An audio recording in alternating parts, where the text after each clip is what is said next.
Schools Debating Championship 2015.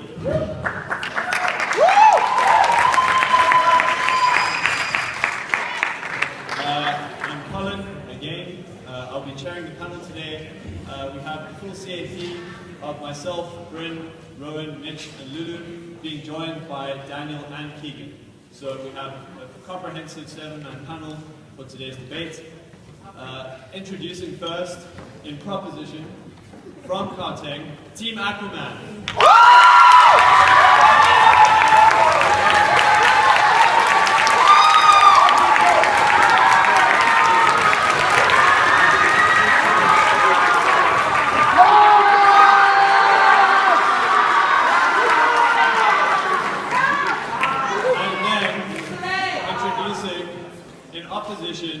From the Western Cape, Captain Boomerang.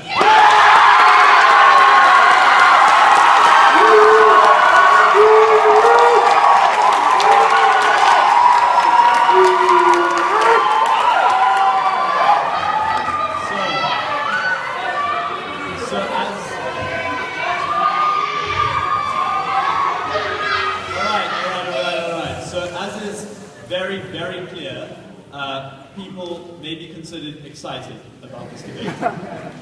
Given that, decorum is especially important. I know that I might sound like the killjoy reminding us of this, but the last thing I want is for the finals of such a high quality to be tainted by something to do with the audience. I'm going to specifically ask the people that happen to be sitting near the camera to be as silent as possible, because the ambient noise could ruin the film, and we want this film. That's important. Furthermore, can everyone right now please make sure that your cell phones are either on silent or off? We don't want the speakers interrupted in that regard. Thirdly, please do not leave the venue during the debate, if possible, but if you do have to leave, please do not do it during the middle of the speech. It's disrespectful and distracting. If you need to come back into the venue, please do so in between speeches for the exact same reason. In terms of how we think it's appropriate for you to show appreciation for the speeches today, we think that a respectful silence is the best way to show that you really want to listen to what they have to say. Please try not to make large swathes of movement and distraction. Please try not to, specifically when the team that you are not here to support and shout for is speaking, visibly show your disdain and distress at the horror of their arguments, as always seems to happen. Please make sure that we respect the fact that this is the premier debate at this year of one of the best debate circuits in the world, and we need to give it that respect.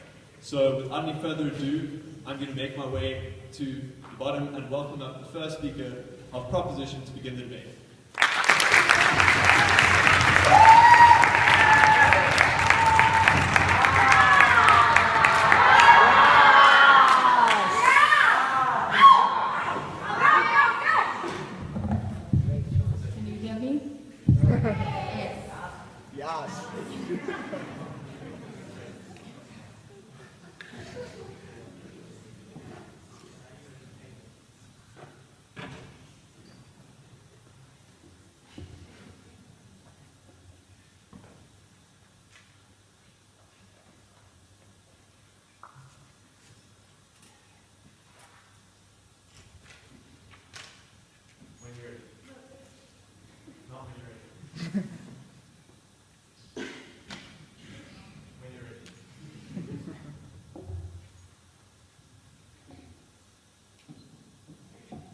For the first time, all students of South African universities stood united under one common goal.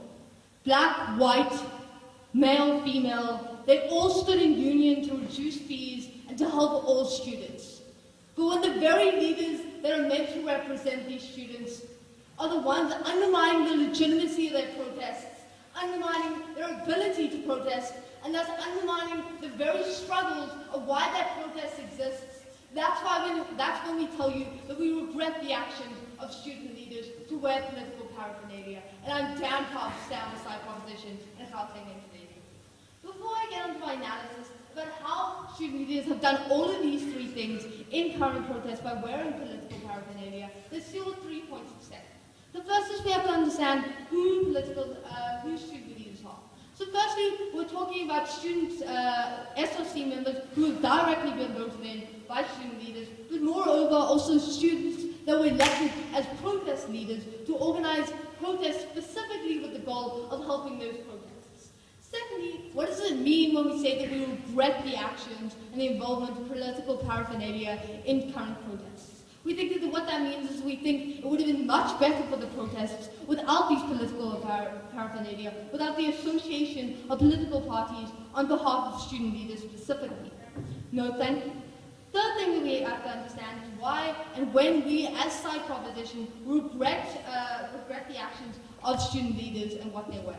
Firstly, when it fails to represent all students involved in that protests. Secondly, when it undermines the very protest itself and undermines the legitimacy of that protest.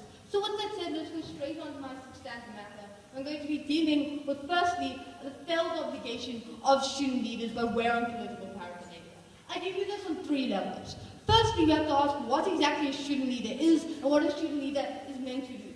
A student leader is voted in specifically by the students to represent student issues, to be an extension of those opinions, no thank you, and the power is guaranteed on the representation of student issues and what students want, no thank you. But we think that what they did was, we think that power is supposed to be irrespective of any political opinions. We think that, no thank you. What they did in this current protest by wearing political paraphernalia was they aligned their followers with specific political parties, no thank you, even though that wasn't necessarily representative of all the people that they were supposed to represent. We think that they spoke on behalf of all of their, of the whole student body. And we think that all the coverage that they had on TV was made to represent specifically the political opinions of those leaders, which looked like it was the political opinions of all the people that backed those political leaders. So thank you. We regret this in the same way that we think that although Obama is a devout Christian, he's not allowed to allow his Christianity to influence his policies and influence his work, because he was voted in not to represent his Christian ideals, but rather to represent other issues of his voters. Second reason why it was they failed the obligation as student leaders, because by doing this they undermined the very spirit of students within these protests. But these was an unprecedented protest of of unity amongst all students. But what they did by wearing political paraphernalia was they created unnecessary divides, political divides, no thank you, between students. They ignored that unity that was supposed to be instilled within students, and rather they shut students out who didn't, no thank you, who weren't representative, who didn't truly believe in the representation of those political parties. So we think that they should have just stuck to what all people agreed on instead of creating unnecessary divides that were amongst the voters. No thank you. Third thing that we tell you is specifically as a leader, you should never exploit the labor of people who voted you in, which is exactly why corruption is such a bad thing, because you take away from the people who voted you in. We think that when you attach your personal beliefs to the genuine cause of others, that you latch onto that protest. You steal their media coverage, you take away, you control the discourse, and that's at the expense of students who took the time and effort to protest with genuinely want to reduce fees. So therefore we think that they failed their obligation as student leaders on 3 different levels. Next point of substantive activity, thank you. Let's deal with how they actively undermine the goals of these protests. And they crippled the effectiveness of this protest and the legitimacy of these protests. Firstly, we think that it created unnecessary political tension within these protests. We think that the ANC and EFF, for example, have had an ongoing rivalry for 2 years, and they brought that into the protest. They created unnecessary and uncomfortable tension between protesters, who made it harder to protest in unity, harder to protest for one common goal. We think it would have been much better without this sort of unnecessary divide. They would have been much more unified for what they stood for, and it's a much stronger force to rally for support than it's self-destructive. Secondly, what we tell you is that they divided the power of the protest, because each party has its own incentives and have their own common goals. So what they did when they detached that to the protest was that it was much harder to rally for change when no one necessarily understood what all the protesters were protesting about. If became crowded, it became confusing, because each political party had different things they wanted to accomplish. We think that unnecessary crowding goals meant that we would have preferred at least all student leaders just agreeing on one base thing instead of trying to support different outcomes of that protest. Third thing that we tell you is that it created excessive violence. We think that what happened because of that political tension, because of the hatred between political parties, is that when they're already angry at the government, when the reason that many people were protesting was because they wanted the government to subsidize their education, and when someone wears an ANC t-shirt, we think that that's when people get angry. That's when people feel that they're being insulted. That's when people want to fight, want to burn tires, they want to get angry at things. That's when the protest becomes, firstly, the protest becomes delegitimized, because it makes it seem chaotic, it makes it seem unnecessary, and people are less likely to, willing to support that protest. Secondly, it actively endangers students, and thus their ability to protest, because in case they get injured. Thirdly, we tell you that it had created an unnecessary negative reaction from universities.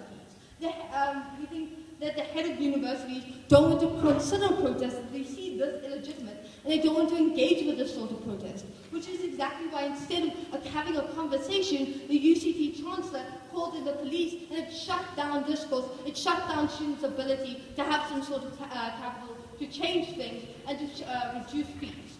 Fourth thing that we tell you in terms of detracting from effectiveness was that it detracted from the attention. We think that student leaders get media coverage, and that media coverage was based on the clashes and tension between political parties instead of the actual issues of students. The fact that many students were unable to continue their education, had to drop out of school and paid money for something that they could no longer continue. We think that it would have been much better if they just left the sole focus of these protests to the genuine issues of students, because genuinely students were dropping out of school, not being able to go to school. We think that was much more important to focus on the vulnerable groups in today's debate. Instead of student leaders representing those issues, they represented themselves. They were selfish, and they did not represent the people they were meant.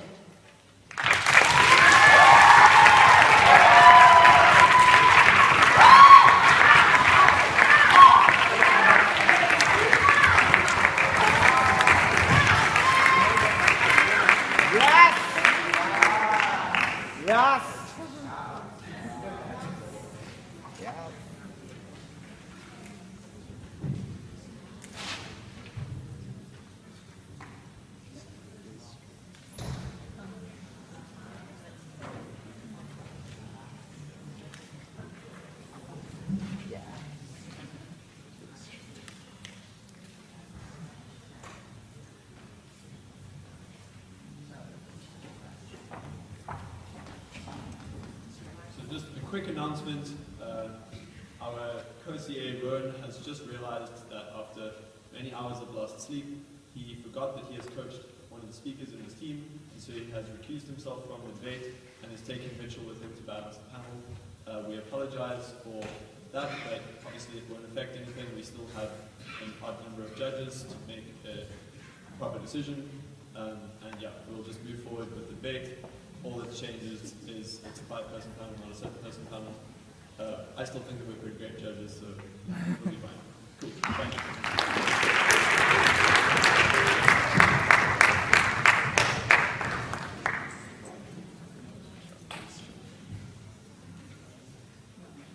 Destroy them.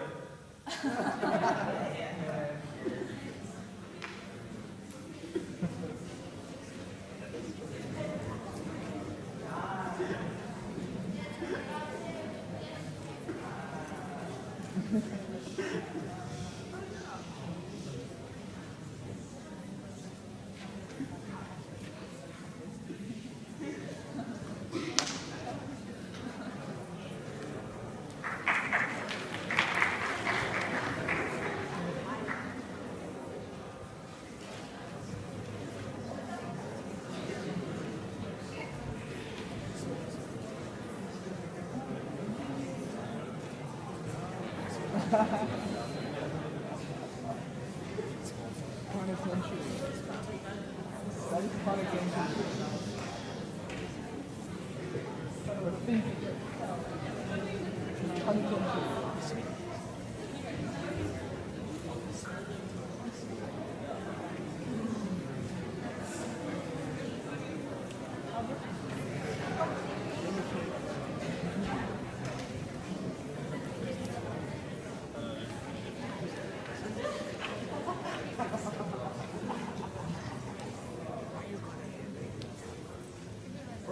I'll thank our speaker and I'll call the first speaker of the opposition to open their case.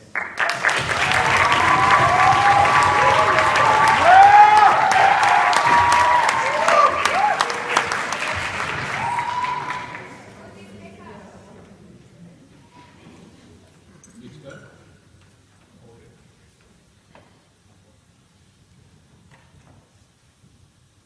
So we agree with side proposition on a lot of things. Hashtag fees must fall all the way. What we're going to disagree on, however, is that we think the politicization of the movement was a really good thing for the movement. What's more, we think it was really good in terms of politics in general in South Africa. We're going to tell you this in the following case. Firstly, I'm going to talk about why we think having the political paraphernalia on helped the movement to achieve its goals quicker and more effectively. Secondly, I'm going to tell you why it was an improvement and it got positive externalities for our politics as a whole. My second speaker is going to talk about how it improved student politics in the future that we're still going to see. So before I move into rebuttal, a couple of things for clarity. One, we would say the movement had two broad goals. The first was to get cheaper education. The second goal that you mustn't underestimate was that it was a wider protest against government inefficiency as a whole. The majority of reasons why the fees went up was because of government inefficiency. The fact that government organizations like NSFAS didn't put up fees and bursaries in order to cover those fees was a direct problem with government. This is why we saw students move away from the universities towards parliament at the end of the issue.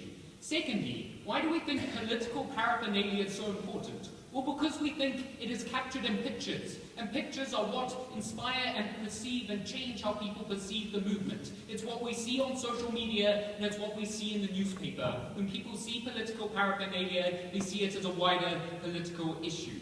So, lastly, let's now move on to some rebuttal. We think here they've mischaracterized a lot of what student leaders do. Firstly, we're going to directly contend.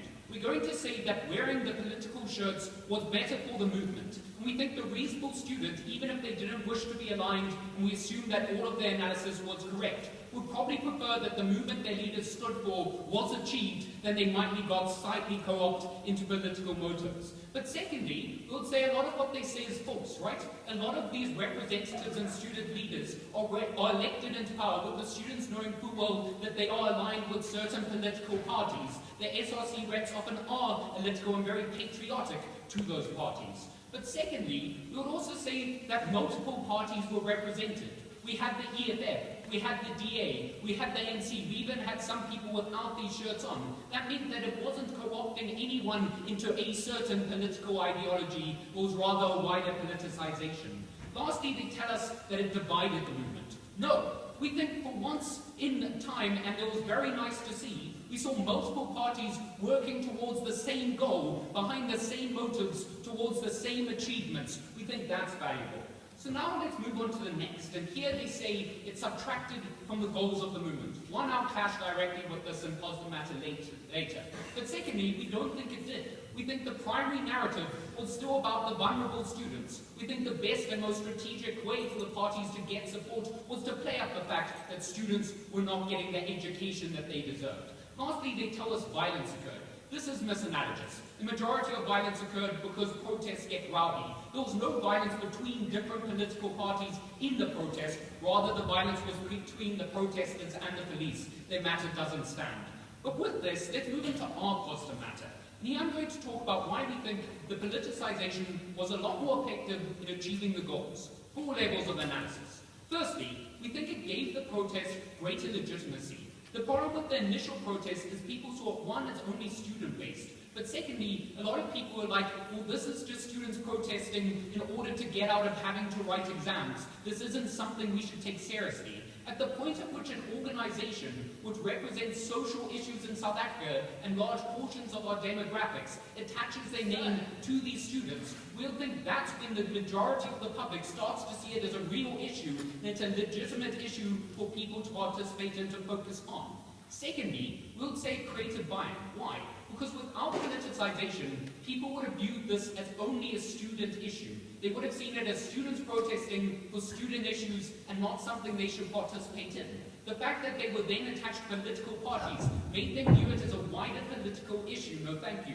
That encouraged them to get involved. That encouraged the social media support for the movement. That encouraged mass participation because they saw it as something that they should be involved in that affects South African politics as a whole and everyone who's interested in South African politics. Thirdly, we would say it held the ANC to account. Why is this important? Because unless it had done that, we wouldn't have got Jacob Zuma standing up and announcing the changes that the movement brought. How did it do this? Two ways. Firstly, we would say that ANC was a lot more scared of students associated to political parties than just students. Why?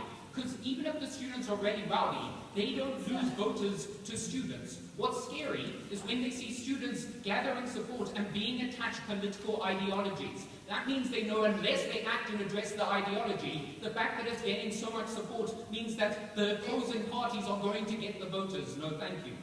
Secondly, we would also say the fact that we had ANC supporters in the movement, the fact that people had signs up saying, "Not my ANC," made the ANC realize they had to address this in order to appear cohesive and not have division. Lastly, we would say it's important because it meant that the protest hasn't ended just because the students had stopped protesting. We think the fact that political parties got involved made us realize as a whole as a country that this was symbolic of a larger fight against corruption in government, against a government that is inefficient. Without the association with political parties, people would have thought the protest ended when the students stopped. The fact that you have parties associated made people believe there was a wider political issue. Go for it. Please show us how that's actually true. Most people in this room probably do think fees must fall this over. What? No, we think it's a larger in terms of movement than we think in terms of efficiency. We would say the fact that you have massive movement and the fact that people are still talking about it is representative of people not thinking that it's only over. But secondly, even if it is over, the fact that it was indicating a larger movement means that less that was done for some time. We would say it's going to be something that we will remember in our history for the foreseeable future, right? So now moving on to, no thank you, my last point. And here I'm going to talk about the positive effects as a whole on politics in our country. The first thing we've got to note is that we think it's useful to see parties in action.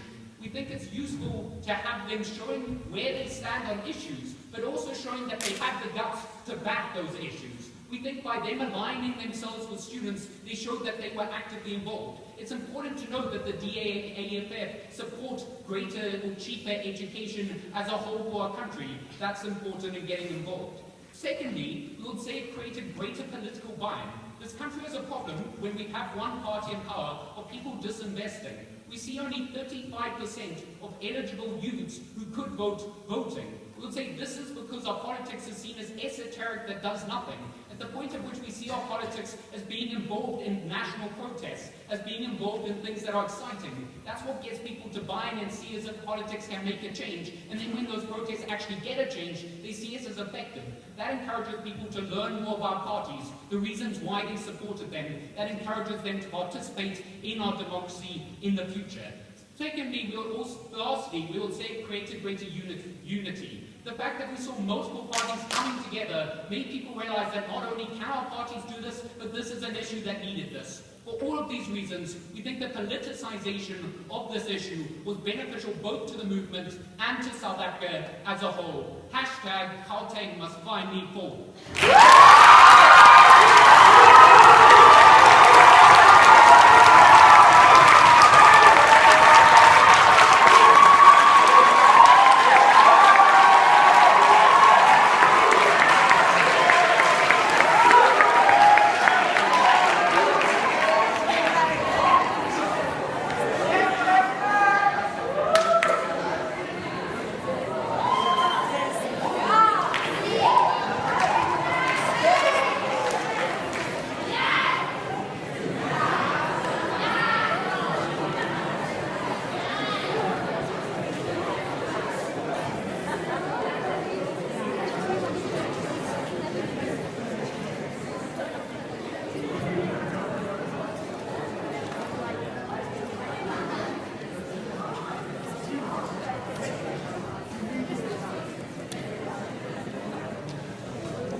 Team of our 10 today is sick and tired of fat cat politicians sitting back and taking all of the claim for protests that are legitimate, for protests that go directly against the government, and for protests that, quite frankly, have nothing to do with them.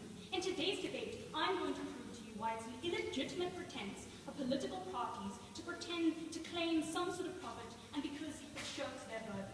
But before we do that, there are a few things that we need to make very clear in today's debate. The first is what exactly creates the idea that you are going directly against a political issue and going directly against the government in power. Because essentially, all of the argumentation that has been brought to us from this side of the House essentially suggests that because of the fact that you represented your support for a different political party, you incited some sort of political change, right? They told you about how political parties now become actively involved. They told you about creating some sort of sense of political buy-in. They told you about people trying to recognize the issue more, and they told you about the government feeling the need to have more accountable. The issue with that is twofold. Firstly, we think that it's reasonably obvious to assume that when a group of protesters collect and protest a specific issue that is directly linked to the government, they are also indirectly protesting the actions of that government itself, right? It's not necessary for them to show their support for other political parties in conjunction to that. If anything, that dilutes the issue and takes away from the cause of the actual problem. By protesting the increase in fees, by protesting the environment that led to that fee increase, they are also by proxy protesting the ANC as a government itself. That means that all of their arguments about creating like a wider political issue and trying to create accountability within the government don't actually stand, because it's pretty obvious that when you are protesting an action that was created by the government, you are also protesting against that government itself. You don't need to, no thank you, wear a t-shirt with another party's name on it in order to show that respect. Secondly, we asked them, and this is really strategically important for their case, why do student leaders need to wear these t-shirts, no thank you, in order for them to get that like political representation, right? Why was it not enough for parties like the DA to try and tie their name to these parties? Why was it not enough for DA supporters to try and go to these types of protests? Why was it necessary for those who are meant to represent the core of the cause to go off on that different tangent? No thank you. So now let's get on to like the type of rebuttal that Desmond essentially had on our arguments. And he told us a number of things. On the issue of the obligation, under which we told you that people who represent like student representative councils and people who elect the leaders who were involved in these protests do so because they choose them to represent this specific cause on which every group can agree. No thank you. Essentially, we heard the idea that like that's not, that often these student representatives are overtly political, and for that reason people knew what they were getting into, and that there are lots of different political parties who were represented, and thus like you're not misrepresenting the core of the problem. But that doesn't make sense in today's debate, because the reason that these individuals were actually elected, and the reason they were actually given power, is not because of their political affiliations. No thank you. And the students may not have had any political affiliations themselves, or did not want them to come through the protest. No thank you. That means that it's illegitimate for that individual to claim that kind of affiliation in and of itself because of the position of power that they've been put in. They still need to respond to that. In terms of shifting the dialogue, and this is really important for their case, because it links to all of their arguments about how we played up the issue, we made it more important, and we like represented the ANC, we created some sort of incentive for the ANC to change here. We told you that no, you actually detract from the core of the issue. You don't have it, the media certainly doesn't have an incentive to play up the issue of the victims, to play up the issue of those who are involved within the university protests. They have a far higher incentive to speak about sensationalistic issues, right? So to speak about how the EFF clashes with the ANC, to speak about how people were burning tires at the front of the protests. That's the reason why many people actually thought that those protests were incredibly violent, when in fact they weren't, and they were representing a legitimate cause. That has two effects. Firstly, it means that the public themselves, and I think, is less likely to buy into that protest, right? Because there's lots of angry, irrational people protesting for something that they don't understand as it is represented by the media. But it also means, and this was told you in Rachel's argument, that we get like university deans like at UCT, no thank you, thinking that they have to respond by bringing police in hordes to get rid of that protest action, no thank you, instead of trying to establish some sort of dialogue, you create that violence. Now let's talk about why you create that violence, because essentially they tried to play it off as though this is just a clash between police and protesters, and it's not actually created by the political affiliations themselves. But that's just not true. Why did we tell you that? Firstly, Rachel told you about the fact that when we're already dealing with an angry, charged situation, and you bring in existing anger within that situation, you automatically get more political violence, right? So when people have existing tensions, and I'll take you in a moment, definitely, between the ANC and the EFF, and those tensions are brought out and exacerbated, that creates the incentive, that creates the spark for that kind of violence to take place. Yeah? If one party talks about the agendas you talk about, and another is sympathetic and talks about the students' fight, then that's the party that appears more credible and for the students. That's why we saw in the Fees Must Fall, they're prioritizing the students' narrative. Okay, but that's just not true in every case, right? We say that firstly, there could be multiple different parties that support that kind of narrative. We're perfectly happy with political parties trying to support such a narrative. But more than that, why is it necessary for those who are protesting to engage in that political issue itself, right? You have to explain that to us if you're going to win today's debate. So, at this point, they create dialogue, they shift away from the issue, and they don't actually create any kind of change.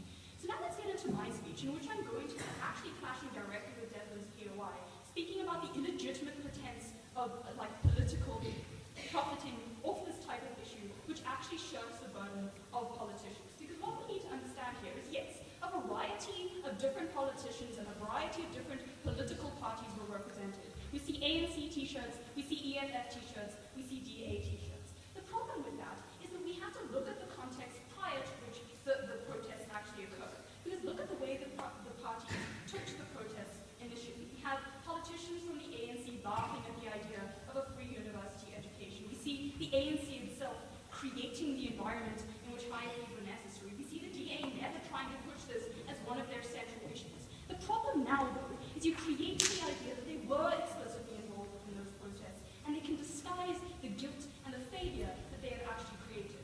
Why? Well, firstly, because you make it a politically charged issue, you create an incentive for everyone with particular political affiliations to enter that politically charged environment, right? So even if you weren't going to wear your ANC t-shirt to the protest, because you really don't like the DA, and you really don't want the DA to get so much publicity from that, you are now forced to do so, and you now do so. And the reason that that's so bad is because it actually disguises the guilt of the government in the first place. It suggests that it had presence, it suggests that it had support for such a protest, but more than that, that effect is compounded when the very people who are meant to lead it, the very people who are concentrated within the messages of the protest itself, are reflecting their support for that political party. So ultimately, what that means is that firstly, political parties gain capital and airtime in politics. Ultimately, they did nothing to help students in reality, and they didn't actually achieve the aims of the protest itself, or opt to try and help those aims. More than that, though, it undermines the protest as a whole, because it undermines the actual cause. They want to talk about the fact that the ANC doesn't have accountability, that is compounded on their side. I'm very proud to stand with you.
Speaker, and welcome to the second speaker of the opposition.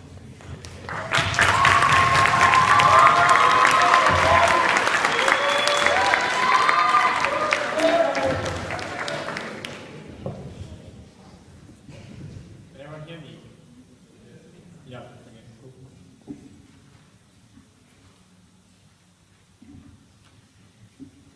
Roads Must Fall wasn't just about a statue. It was a greater discussion about transformation of tertiary institutions that have thus far lacked in this regard. Similarly, Fees Must Fall wasn't just a discussion about university fees. It was a broader discussion on corruption and government inefficiency. This is incredibly important. This movement wasn't just about university fees, it's a political issue, and therefore we need to empower the groups that can allow for political change to happen, the political parties. In my speech today, I'm going to be talking about how this improves student politics at a university level, and why this will help not only in universities empower themselves, but also in the country in the future. What did that team tell us? They told us firstly that these individuals were non-representative, that they were using their own political beliefs to abuse those who voted for them. But now we need to understand the nature of a university leader, of a member of an SRC. Because oftentimes these individuals are tied directly to student organizations that espouse beliefs of political parties. So for example, the DA Students Organization, or SASCO for example. The point here is that they were directly representing the people that voted for them, because that was the reason that they were elected into power. It's the complete opposite, for example, of not representing them. So because these are politically augmented student unions, we think that they do well in terms of representing the people that voted for them. So that deals with about half of part one, and a little bit of their rebuttal. So let's deal with this idea of conflict. To which we ask, what conflict? We understand that there was violence, but that violence wasn't caused directly by political engagement. That was caused mostly by the fact that mob mentality results in people contributing to the destruction of property. Effectively, actually wearing a shirt that belonged to a party means that you're held easily accountable by members of that group. That means that you're far more likely to be risk-averse in your ability to, in your future potential, to damage property, for example. We think that in these instances, it's far more likely that these parties or these groups would work together because they have a mutually goal that's the same. But no, then they told us that there was violence, and most of the violence happened between peaceful protests and police. In these instances, it's incredibly important to realize that these political parties weren't the instigators of the attack. Rather, the instigators of the attack were the fact that the government felt threatened by large groups of political parties that used their power in order to try and get some change. Then they told us that there was media sensationalism, and that allows people wearing shirts, allows for that sensationalism to happen. This is not true. This happens regardless. At any protest where people are burning tires, the media is immediately going to jump to sensationalize that as something that's violent and rowdy. In this case, what we told you was an alternative benefit, because when you include parties in this discussion, what it does is it makes it a wider issue. Because this becomes a political issue, it means that people are more incentivized to get to the political causes of it, and therefore the media is far more likely to focus on big issues in this instant. Then, what the media told us was that there was a lot of pretense involved with this, was that sometimes what this says, and what this made parties seem is that they cared about the issue before it became a big issue. So the problem with this, like democratically elected governments, is that they don't care about issues unless they flare up. Well, in this instance, what happened was that the issue flared up, and political parties began to represent it, because that's within their mandate to do so. That popular support not only allowed them to have support to make reasonable change, but it also allowed them to create future benefits in terms of providing for that country's votership, providing for their parties in future. But not only that, we need to understand that a lot of their analysis about how this makes it harder for the movement to succeed and the movement to get its goals needs something more. That can't be all that they're going to say. And the reason for this is that the protests worked. That means that they need to provide us some sort of long-term existing harm above and beyond the fact that it was ineffective, because the truth was that it wasn't. They got the goals that they needed, and for those instances, that's something that's incredibly important. What we think that we provide you is an alternative where individuals are given the empowerment, political parties are given empowerment to be able to deal with issues at a governmental level. So now I'm going to move on to my positive matter, when I'll talk about the improvements of student politics and why this is incredibly important. And what I'm going to be showing you here is that this is better for universities, their ability to provide change at an institutional level, and I'm going to be focusing on the specific importance of political party student union representatives. So I'm going to be talking about things like the DA Students Organization and SASCO, for example. I'm going to conclude here that you get more involvement in student politics, and that leads to better long-term change. So what is the problem in the status quo at universities? The problem is that there's a low involvement in student politics. Student representative councils, for example, are voted in by a minority of voters at those universities, and therefore have an inability to represent them on holistic issues and deal with important issues. So the reason for this lack of interest in student politics goes for two reasons, broadly speaking. Firstly, is that they don't feel represented by those parties, and secondly, that they aren't interested enough. We're going to show you why the Fees Must Fall protests, specifically tied and married to political parties, created a greater interest in this field. So firstly, why are these individuals locally represented? We think that arbitrary student unions don't convince people to participate. So this is apolitical student organizations, for example, or apolitical student groups. Yes? So we would be able to get every single one of your benefits if it was just a student representing the ANC as opposed to a student leader with the obligation to represent the student body. You need to tell us that specifically student leaders need to represent. We've already told you why these student leaders specifically represent a votership which represents their political beliefs, because that's how they advertise themselves. They are tied directly to those organizations and directly to those unions. It's their foremost obligation to represent those political parties as leaders. This is something that we need to understand here. Okay, so why do people don't trust apolitical organizations? They think firstly that their leaders are just eager CV stuffers that wanting to improve their chances after university, and their problems don't matter, or their problems aren't important enough. We think that in these instances, individuals don't feel comfortable voting for parties that aren't political. So this is where political unions become incredibly important. So an interesting fact is when universities ban national political parties representing student unions, participation in student politics was at its lowest. In this case, student unions that are represented, or at least represent political parties, fix this. But the problem here is that they still don't participate enough. You still don't have enough interest in order to get active engagement. So this is where Fees Must Fall plays an important role. It plays an important role because it was interesting, because it was relevant, because it involved national media focusing on those individuals and allowing students to have more interest in that situation.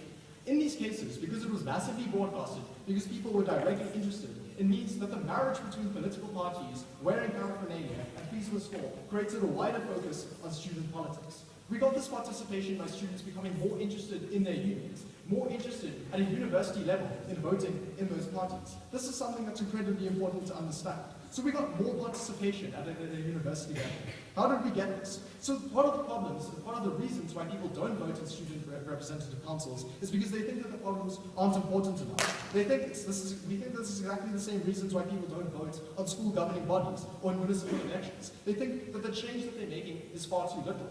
The thing with Fees Must Fall is that it made an important issue incredibly volatile, and because it tied specifically to political representation at a national level, people felt as if they were able to opt into a higher level of dialogue and a higher level capacity of discussion. This means that their vote felt like it was making an actual difference for the future of South Africa, an active difference in the future of their universities and an active difference in their lives. We think we got more discussion on these issues, more people joining in political participation at the university level.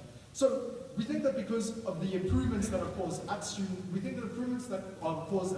politics, and also the improvements to general politics, which weren't responded to by media speech, we're incredibly proud to suggest that this is not only good for representation of these individuals, but also good for the improvements of politics in the future. We're incredibly proud to stand on side opposition.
Thank you very much for that speaker. Now let's welcome the proposition's third speaker to conclude this speech.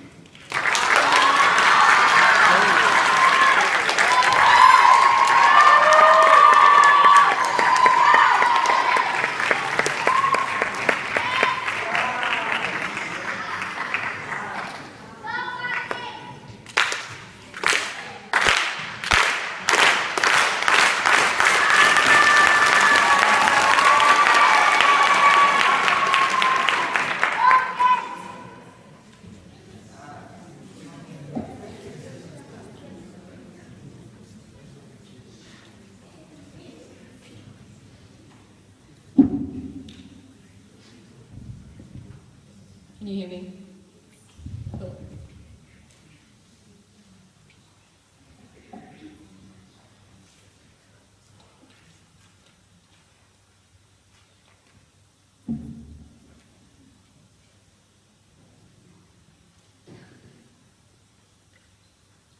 When thousands upon thousands of students started to gather and block streets so that people in Joburg couldn't get to work, when they started to get attention, we felt that it wasn't necessary in order to get political action to get attention to this. We asked, what is wrong with something being a student protest alone when it should have been that all along? Just because people also care about broader government issues doesn't mean every single protest has to be about government issues, but it secondly means that even though people care about wider issues, it doesn't mean they side with the party you choose to represent or your alternative of way of dealing with it. We think it is abominable for those very people who are supposed to lead and protect people, who are supposed to be trying to change the vulnerable and difficult position of people whose lives are being undermined in these cases, to use it as a chance to co-opt and support those very leaders that failed to protect them or put them in that very position in the first place. If you want to ask what actually should have happened in these protests, it comes down to two main questions. One, was this a legitimate action for student leaders to have taken, and do we regret them having done it because we think it's illegitimate and the protests would have been better had they not done it? And secondly, what does this mean in terms of the outcomes of the protests and the process that occurred while they were happening? First question, was this a legitimate action for student leaders to take? And this is important because even if they tell us we like having political and party involvement, that only means they're arguing for the political party members to have gotten involved, not student leaders. Secondly, even if they do want individual students to have an opportunity to politicize this, we think special individual obligations are placed on student leaders, and I'll show you why that was to keep these particular protests not in their own interests and not in favor of their own parties. What did we tell you on this issue? One, we told you that these individual people had to represent the actual goals of the protest. Important to note, not all of the leaders we're talking about are part of the political organizations they're talking about. Sometimes they were leaders of apolitical organizations, and sometimes they were leaders individually chosen that weren't parts of the SRC, that weren't parts of established organizations, individuals chosen to help organize the protests who never should have been aligned to a political party in the first place. To say they were voted in on their politics won't fly in this debate. Two, even if, for the most part, they were supposed to represent political people, and even if they did say when they got voted in that they were an ANC supporter and the majority of people were okay with that, we told you that in this individual instance, this protest was a separate issue because this protest was meant to be about unity across groups, not division. It's not good enough for them to say that we saw parties working together when what we really saw is parties crowding into their individual groups and no discussion or working together happening between them. We saw individual groups having different extensive demands. We saw real division. The next thing we told you is that this was an exploitation of the labor of those protesters. Because even if some protesters did side with their political views, the fact is when you're walking in front of and representing thousands of people, you can't know for a fact that all of them agree with the views you're talking about, and so you're exploiting that labor. But lastly, we need to understand that it's not good, but lastly we need to take a look then at what responses they gave to this matter. The first thing they told us is that people in this issue believed and agreed that these protests were about broader government issues. That's why they moved to Parliament, and so it was okay to politicize them. Here are three responses. Even if it was meant to be a broader politicized issue in every case, they weren't aligned to a specific party. If someone believed service provision should change, that didn't mean they were necessarily anti-ANC. It also didn't mean they picked a specific alternative, EFF or DA or anyone else. So when you wear a specific political paraphernalia, that's when you say this isn't a government issue, it's a party issue. If you hold up signs that say government's failing us, that's when you say it's a governmental issue. But two, not everyone believed that it had to be a broader issue. Some people genuinely were just there because they wanted the issue of fees to change. You need to deal with how you undermine those voices. But lastly, even if everyone in this protest at one point believed it had to be political and a broader systemic governmental issue, they didn't at first. That's why they moved to Parliament, but started at the universities. You can't assume they all changed their minds. The next thing they told us is that this counts as real representation if we get good outcomes at the end, and if it works, right? Whoa. Let's take a stop and actually think about what they just said here, because what they're telling us is if we think something will have good outcomes, we don't care if people don't like the way that it happens or disagree with it. Now, why is that hugely problematic? Because if we apply that principle to something like horrific labor laws that may result in capitalist growth, even if no one wants that, we think that's abominable and shouldn't be allowed in this debate. The next thing we need to say is that they can't just assume these things were faster and assume these things were better. It's not good enough for them to prove a benefit, they need to show the comparative in today's debate they haven't done. But lastly, even if this did get good outcomes, they need to recognize that the idea of what a good outcome was a subjective issue, and different people wanted different extents of that. Some people wanted proportional systems, some people wanted other things. You can't assume that a good outcome meant it works. But lastly, we told you that even if it did work, even if this was the exact outcome that absolutely everyone wanted, we would still regret the taking of unnecessary risks. And here's what we told you. We told you that the politicization resulted in a tenser environment that could have been what led to violence in these cases. They can't say it was just not, they can't just say because it wasn't between political groups that didn't make the situation more tense, more violent, and make universities feel more threatened to bring in police. Not a real response. But lastly, even if it wasn't the cause of violence, it could have been. And if there was an alternative that would have been less tense, less dangerous, and wouldn't have put people's lives at risk, we would always have taken that one. Even if Rowan can forget about Rachel, you definitely can't.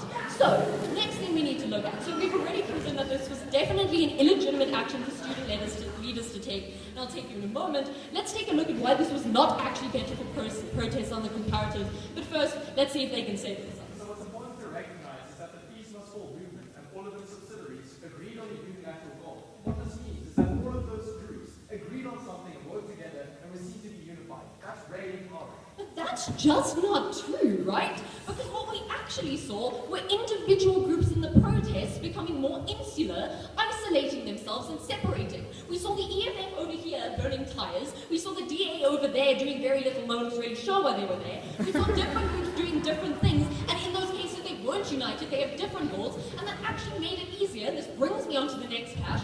For universities and for governments to say, we don't know what these people want, what should we give them, and prolong the very protest.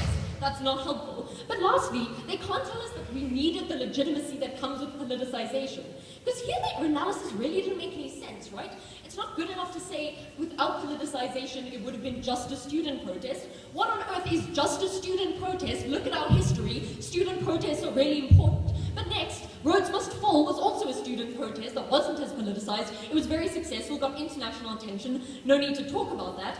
But lastly, if there was going to be violence anyway, under their own analysis, then that violence itself would have got attention to these protests. We didn't need it. But when they're going to talk to us about benefiting student politics, they can't just say it's good. They have to prove why people shouldn't be allowed to not want to be political in situations, and why we should want to make them political. But secondly, they needed to tell us why we should co-opt protests in order to get this goal that Stephen wants. We think lots of things can get you good things, but that doesn't mean you can steal a protest that has a very specific goal to get that. But lastly, they couldn't tell us that the fact that this was political meant the ANC feared it, because in fact, this told the ANC that no matter what you do, you still have supporters standing out there waiting for you. At the end of today's debate, and this is the last speech I'm ever going to give as a school speaker, for all time's sake, let's be Desmond again.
really convenient for the proposition to basically lie to you throughout today's debate.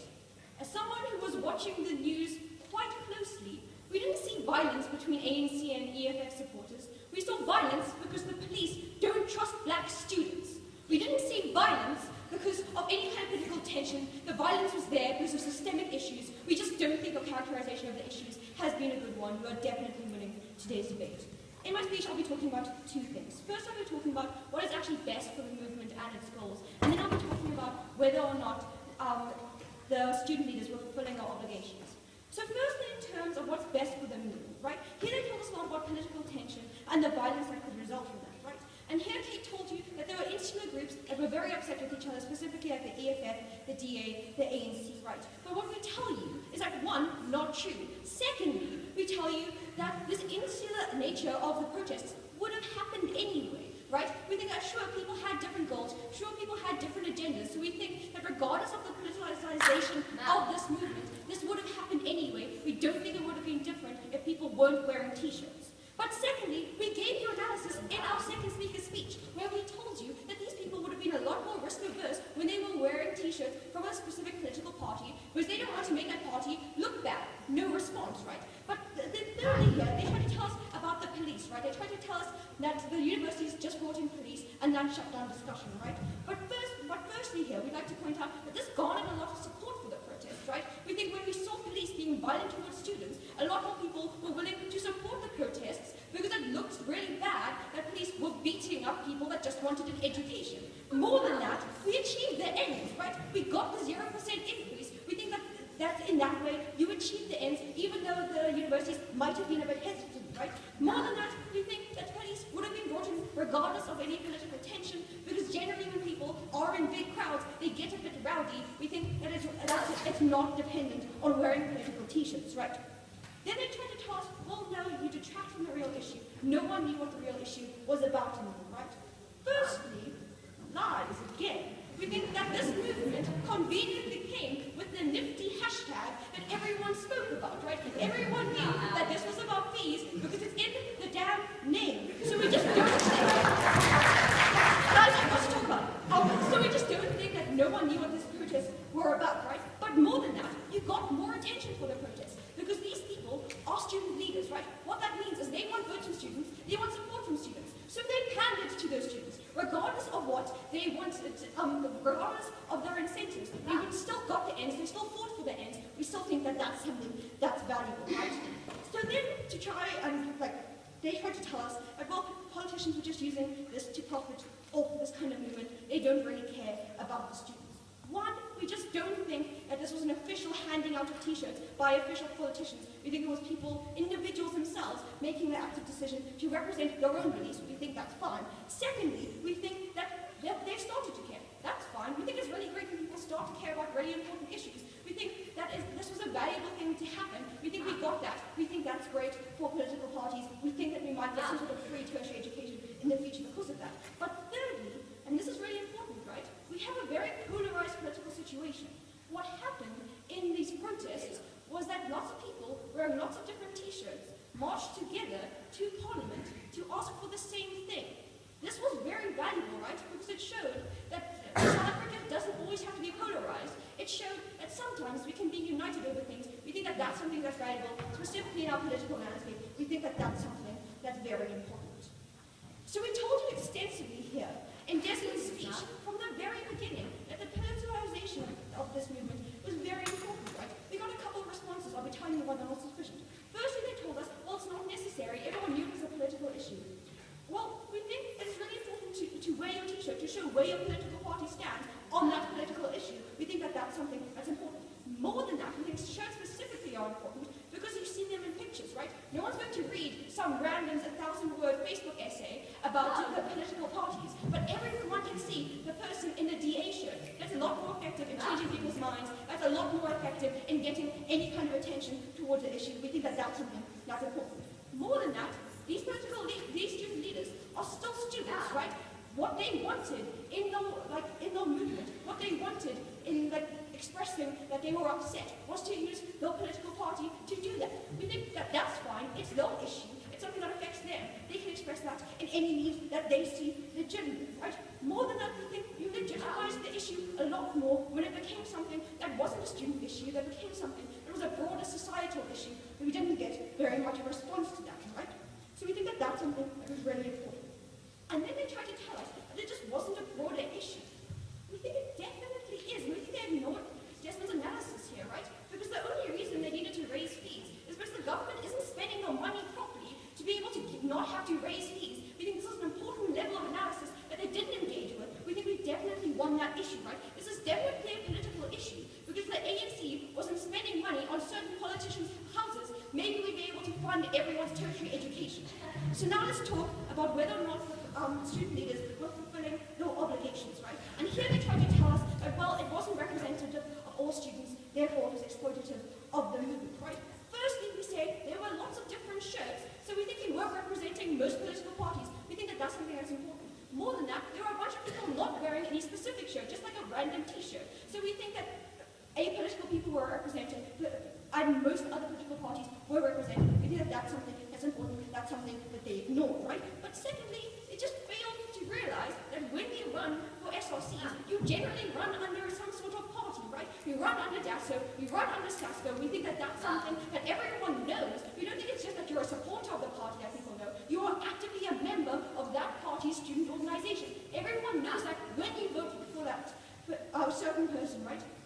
And so then they try to tell us here was, well, it's not, well, certain people are apolitical and that's harmful to them, right? We just don't think it's true that the majority of people are apolitical, right? If you're voted in as a student leader, and you were voted in under a political party, we don't think most people then are apolitical. We think they didn't engage with that, right?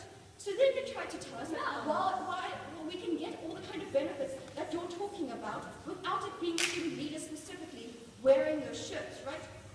Two responses. Firstly, we tell you that if you're a student leader, you get the most airtime, you get to talk on TV, and you get to expose the issue. So we think that that's something that's very valuable in terms of showing your support as a political party. We think that you're a lot more effective in portraying the values of the political party when you're a specific student leader. More than that, right, we think it's very valuable in terms of further elections, in terms of not just university SLC elections to show where your stance is, but potentially like national elections, right? We think that these are the kinds of people who will probably want to go into politics. So we think it's very valuable to see early what the kind of stances are on these certain issues. We think that we get that when they wear the t-shirts to these protests, right?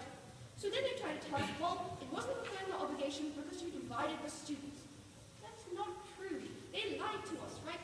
Students all marched together to the parliament buildings and demanded fees to fall. We think this was a very valuable movement in which everyone was united against a common goal. We think that that is something that's very important. But lastly, I'd like to point out that once more, no response to Stephen's analysis. If anyone has been with me during training or any other debate, this is typical. We're very proud of them.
So I think it's useful to start off with looking at the comparative of the harms of the two cases we were talking about.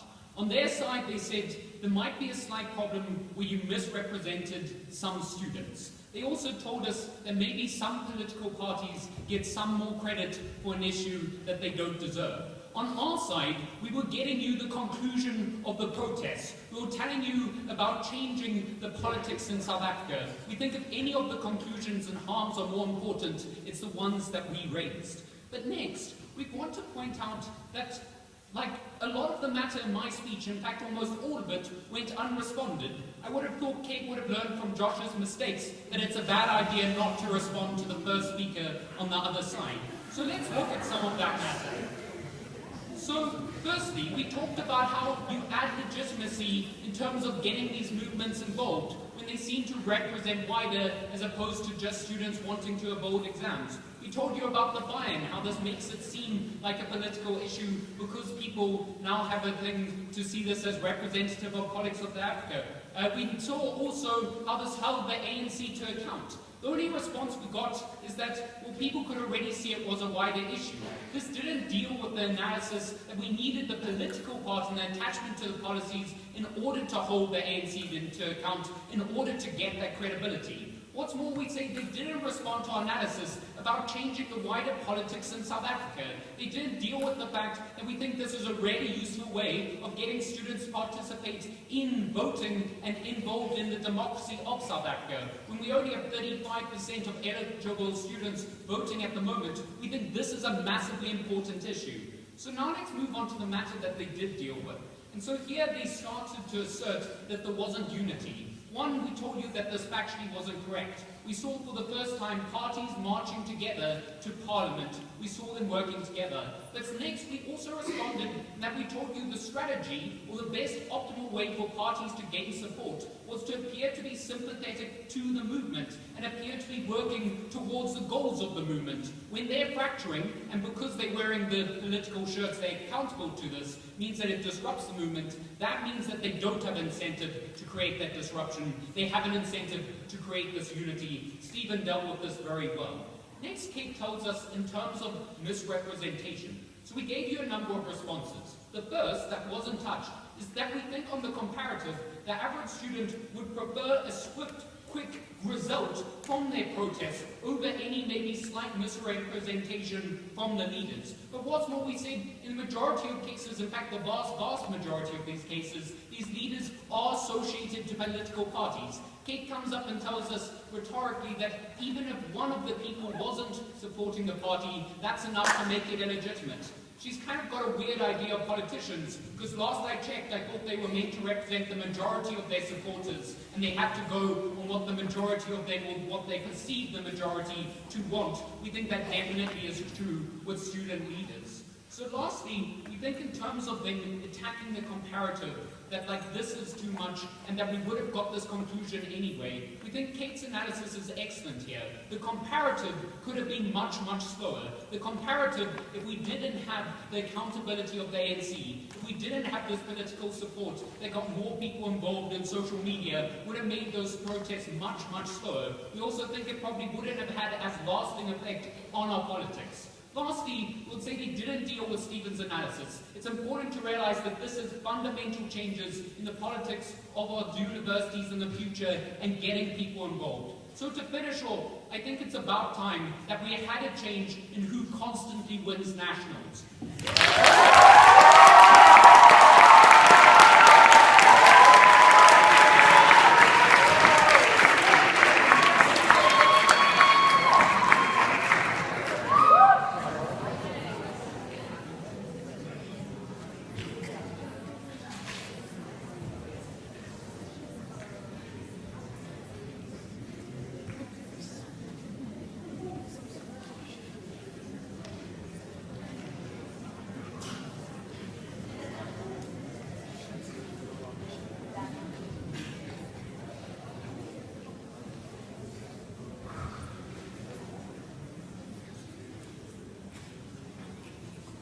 Thank you very much, Speaker, and Prof. and opposition side of the hall.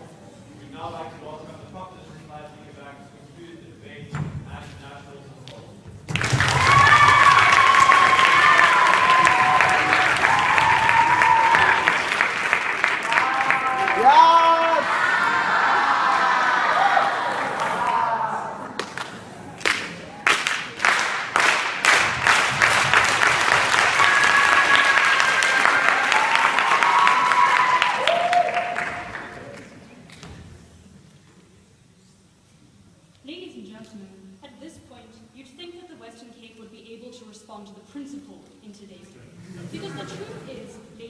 gentlemen, that today's debate was not just about what actually happened in the protest, but what should have happened in the protest. Today's debate was about leaders who should have been representing what was essentially a unified vote, what was essentially a collection of individuals who were brought together by the same ideals, by the same set of imagery about the future, and yet were divided because of selfish political aims. So there are two questions that we have to ask in today's debate. One, what should the leaders have been representing? And secondly, what did this actually lead to in terms of the protest? Ladies and gentlemen, we're going to show you that there's a reason that Gauteng constantly wins finals. So, under the first issue, what should leaders have been representing? And the reason that this point is really important is because, firstly, at the point at which the leaders of the protest were deciding which courses of action to do, they didn't know what was going to result in violence, what was going to result in worse aims. So ultimately, if we can prove that this was a bad representation of the student body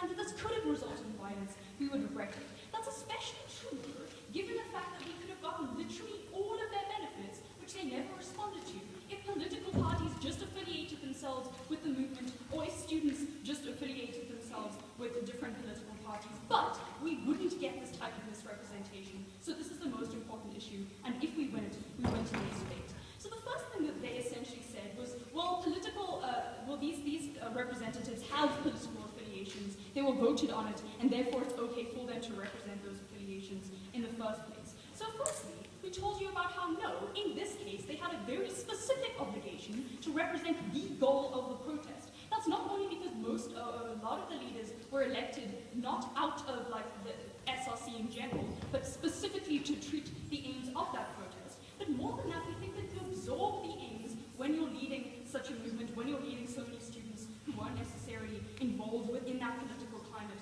before. Lastly, though, what's really important about this point is that they have to care about it, because Stephen himself, in his speech, tells us about how the majority of the student body is apolitical anyway. That means that they have to have been misrepresenting students in today's debate. They have to have been shirking their burden in some sort of way. Secondly, though, that's really bad when the entire movement was about unity. It was not about treating your own aims. It was not about treating your own political affiliations or ideologies. It was trying to collect identities and trying to create a better future for South Africa as a whole, not for you as an individual representing your own views. So that results in an exploiting of labor. We tell you that that was illegitimate. Secondly, though, they say that it's about a broader political issue, and this is made much better. So firstly, we say that it's not the same thing as a party affiliation, right? So you can still speak to a broader political issue by combating the ideas, combating the environment that